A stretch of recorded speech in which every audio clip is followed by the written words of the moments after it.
Hello दोस्तों, क्या हाल है आप सबके। और आ गया हूँ मैं एक और वीडियो लेकर के आप लोगों के लिए। और आज का वीडियो बड़ा ही इंटरेस्टिंग होने वाला है क्योंकि आज हम एक मैजिक विटामिन के बारे में बात करने वाले हैं जो कि बहुत ज़्यादा अंडररेटेड है। हालांकि आजकल एक्सपोजर में आ रहा है बट वैसे अंडररेटेड ही है क्योंकि हम लोग बहुत ज़्यादा इग्नोर कर देते हैं इसको और उतना ध्यान नहीं देते कि ये एस्पेक्ट जो है ये टिक मार्क होना चाहिए हमारी लाइफ में या नहीं। और इस एस्पेक्ट को भूल जाने के कारण जो है कई सारे ऐसे ड्रॉबैक्स हैं जो हमको फेस करने पड़ते हैं और उसके कारण हम अपना जो आउटपुट है वो मैक्सिमाइज़ नहीं कर पाते हैं। तो आज हम बात करेंगे विटामिन डी के बारे में। तो विटामिन डी आप सबको पता ही है कितना इम्पॉर्टेंट होता है।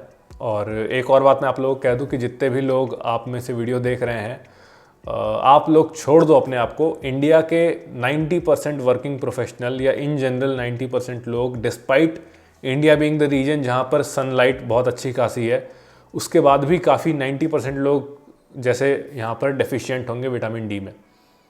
अब उसका रीज़न जो मेन है वो तो ये है कि आज का जो लाइफस्टाइल है वो वैसा नहीं है जो पहले हुआ करता था, जहाँ चलना फिरना उतना या जहाँ पर जो है सनलाइट का एक्सपोजर उतना हुआ करता था। प्लस हम लोग की डाइट में ना उतना ज़्यादा विटामिन डी रिच फूड्स जो होते हैं वो नहीं है जितना होने चाहिए। सो बेसिकली मैं कह रहा था कि अगर आप भी अपना विटामिन डी का जाके टेस्ट कराते हो, कोई भी लैब में, पैथोलॉजी लैब में चले जाओ, वहाँ पर आप विटामिन डी का टेस्ट कराओगे तो डेफिशिएंट ही आओगे आप, इसकी बहुत भारी संभावनाएं हैं। अब देखो, या तो डेफिशिएंट आओगे या फिर जो बॉर्डर लाइन लो जिसे कहते हैं, रेंज में हो सकते हो लेकिन लोअर एंड पर होगे आप।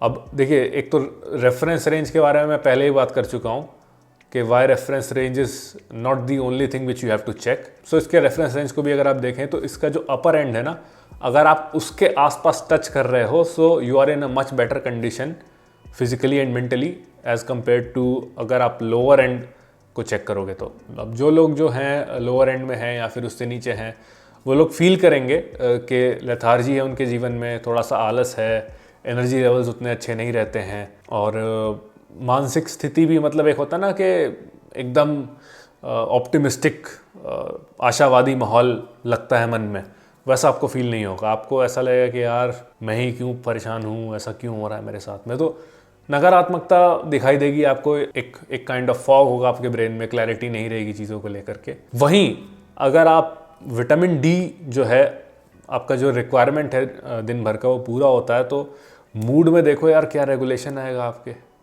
ज़बरदस्त मूड रेगुलेशन है।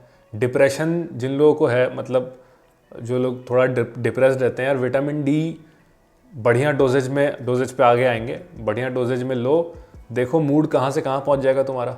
सिर्फ ये नहीं, बहुत सारी जो बीमारियों के रिस्क होते हैं वो भी बहुत कम हो जाते हैं विटामिन डी का अगर आप अच्छा खासा डोज लेते हो। तो कार्डियोवैस्कुलर रिस्क जो होते हैं वो बहुत सिग्निफिकेंट मात्रा में कम हो जाते हैं, आपको कैंसर के चांसेस बहुत कम हो जाते हैं। खैर ये तो बहुत ही आगे की चीज़ हो गई। और सबसे बड़ा फ़ायदा तो इसका इम्यूनिटी में रहता है यार, बीमारी नहीं छुएगी आपको आसानी से। मैं ऐसे लोगों को जानता हूँ कोविड के टाइम पे जिन्होंने 10-10 हज़ार IU विटामिन डी डेली का चलाया था और उनको कोरोना या उसके आसपास का भी सर्दी ज़ुकाम छू के नहीं निकला, वो लोगों के बीच में रहते हुए। सो ऐसा इम्यूनिटी आपका कर देता है ये। सो मेन जो पंगा है ना विटामिन डी का वो है डोजेज का, कि भैया डोजेज क्या लें। अगर आप ICMR की गाइडलाइंस पढ़ोगे, जो Indian council of medical research है, उसके हिसाब से आपको दिन भर का 600 IU, वो RDA है, रिकमेंडेड डाइटरी अलावेंस, इतना आपको लेना चाहिए। बट रियलिटी क्या है, क्या 600 IU में आपकी डेफिशिएंसी जो कि मैक्सिमम लोगों को है वो पूरी हो जाएगी? अगर आप किसी प्रोफेशनल मेडिकल प्रोफेशनल से जाके पूछोगे ना, डॉक्टर से, तो वो कहेंगे कि आपको अगर अपनी डेफिशिएंसी दूर करनी है तो 60,000 IU फॉर 6 वीक्स शुरू में चलाने पड़ेंगे। मतलब every week you have to take 60,000 IUs of vitamin D और तब जा करके आप एक हेल्दी रेंज में आओगे 6 हफ्तों के बाद कंटिन्यू करने के बाद।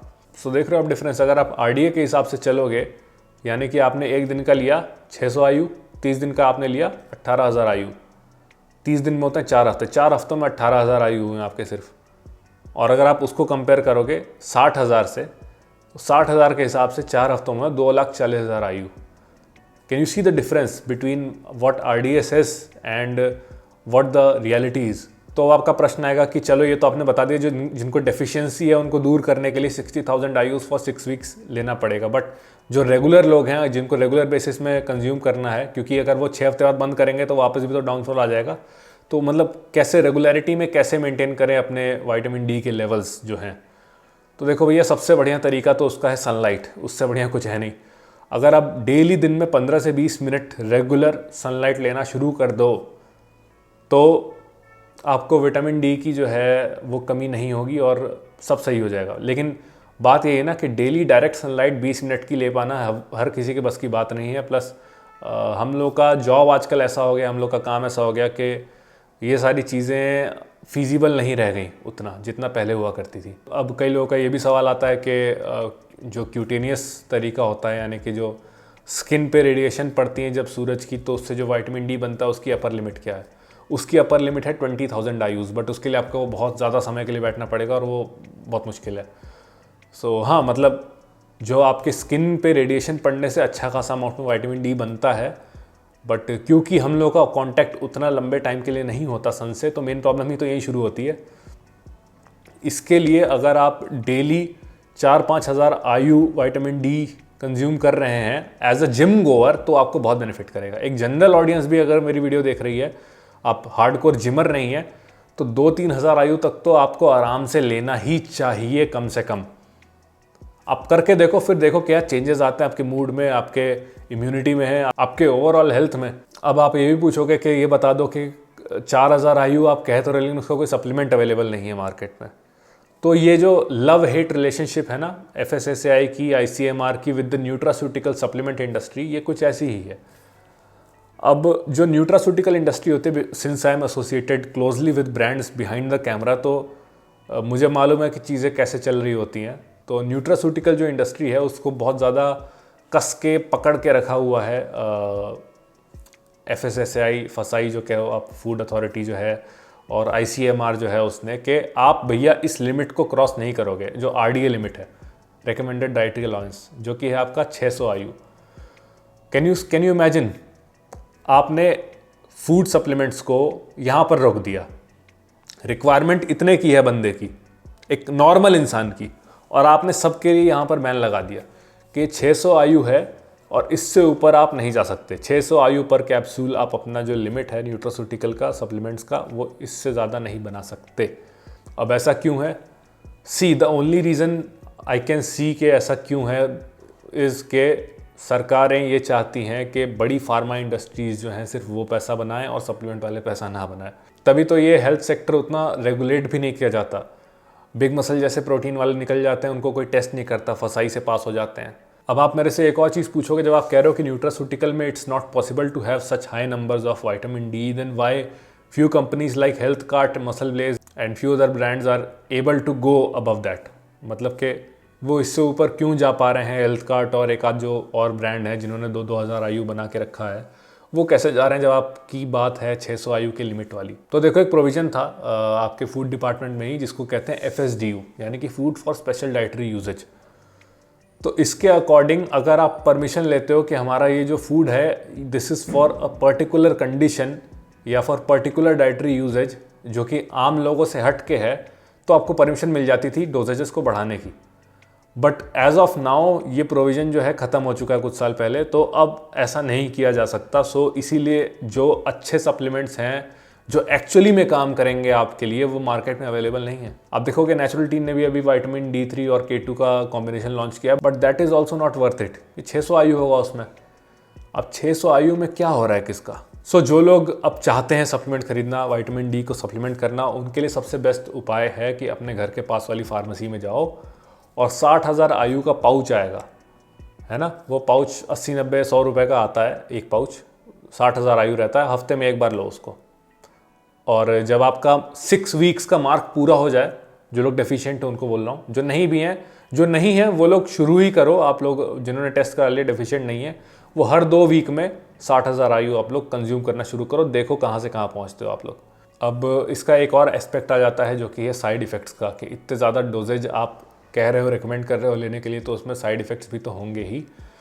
देखिए, साइड इफ़ेक्ट्स जो हैं वो देखे गए हैं, कब देखे गए हैं? जब आप 10,000 IU जो विटामिन डी टॉक्सिसिटी होती है बेसिकली, जब 10,000 आयु आप कई कई महीनों के लिए चलाते हो तब जा कर के आपको विटामिन डी की टॉक्सिसिटी होती है। जैसे कि उसमें बहुत सारी चीज़ें हैं, हाइपर कैल्सीमिया हो गया और हाइपर कैल्सीयूरिया हो गया। तो हाइपर कैल्सीमिया मतलब कि कैल्शियम के लेवल्स बॉडी में बढ़ गए, हाइपर कैल्सीयूरिया मतलब कि यूरिन में और आपके रीनल फंक्शंस जो हैं किडनी वगैरह में फ़िल्टर करने में थोड़ा सा प्रॉब्लम हो रही है, और उधर जो है यूरिन में कैल्शियम की मात्रा बढ़ चुकी है। और आपका एक होता है कि जो सॉफ्ट टिश्यूज़ होते हैं, ऑर्गन्स होते हैं, वहाँ पर डिपॉजिट होना शुरू हो जाता है एक्सेस कैल्शियम, जैसे कि किडनीज़ में हो जाता है और हार्ट की आर्टरीज़ में हो जाता है। और इसी चीज़ को जो है वो प्रिवेंट करता है विटामिन K2। जब उसके साथ आप लेते हो एक अच्छी डोजेज के साथ में आप विटामिन K2 लेते हो, 4-5 हज़ार आयु अगर आप जा रहे हो, जैसे कि आप 8-9 हज़ार आयु जा रहे हो and you are taking good amount of vitamin K2, तो वो उसका जो कैल्सिफिकेशन है आर्टरीज़ वगैरह में उसको प्रिवेंट करता है, because it helps in absorption, proper absorption में। सो कुल मिला के मेरा टेक ये है कि भाई 2-4 हज़ार आयु तो डेली का आप सबको चाहिए, सभी को चाहिए।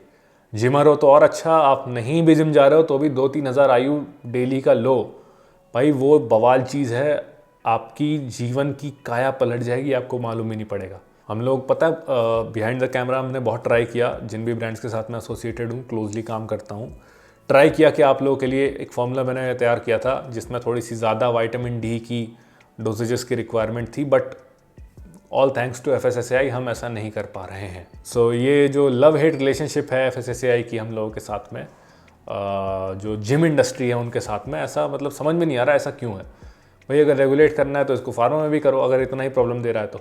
आई थिंक इनको एक बार अपना जो स्टांस है उसको रिवाइज करना चाहिए और देखना चाहिए कि जो अपर लिमिट इन्होंने डिसाइड की है 600 आयु पर डे की, इज़ इट ओके? मेरे हिसाब से अगर ये जो उसको विटामिन डी टॉक्सिसिटी को भी ध्यान में लेके चल रहे हैं तो भी उसको अपर लिमिट शुड बी 2000 आयु पर डे मेरे हिसाब से। बाकी किस ग्राउंड्स पर ये तय किया गया है आई डोंट नो, क्या रीज़न है उसका। मे बी द रीजन, जो इंडिया जिस रीजन में फॉल करता है, किस चीज़ को देख करके, हालांकि विटामिन डी डेफिशिएंसी को देख करके इसको सही करना चाहिए, बिकॉज 600 आयु आप डेली ले रहे हो, उससे मज़ा नहीं आएगा। Okay, so that was pretty much it. I hope आप लोगों को अच्छा लगा होगा और समझ गए होगे। और विटामिन डी अगर आपने अभी तक नहीं शुरू किया है लेना सप्लीमेंट, उसको स्टार्ट करो। अगर आपके पास में टाइम नहीं है डेली 20 मिनट डायरेक्ट सनलाइट का एक्सपोजर लेने का, अगर आप सनलाइट का एक्सपोजर ले पा रहे हो डेली 20-25 मिनट तो इट्स वेल एंड गुड, ये करो कंटिन्यू डेली बेसिस में। लेकिन आई नो डेली बेसिस में नहीं हो पाता है, तो बगल वाली फार्मेसी में जाओ, 60,000 आयु का पाउच लेके आओ, 100 रुपये का 5-10 पाउच लेकर आओ और चेक कराओ विटामिन डी के लिए। डेफिशिएंट हो तो 6 वीक्स के लिए हर हफ्ते लो। बाकी आप चैनल पर नए हो तो प्लीज़ सब्सक्राइब करना कंसिडर करो और follow me on Instagram, you can get connected on Twitter. और आप विजिट कर सकते हो www.prathfit.com टू बाय सप्लीमेंट्स, और वहाँ पर अगर आप मेरा कोड यूज़ करोगे दैट इज़ सात्विक, तो आपको अच्छा खासा डिस्काउंट मिलेगा। चलिए फिर मिलते हैं आपसे बहुत जल्दी नेक्स्ट वीडियो में। Take care.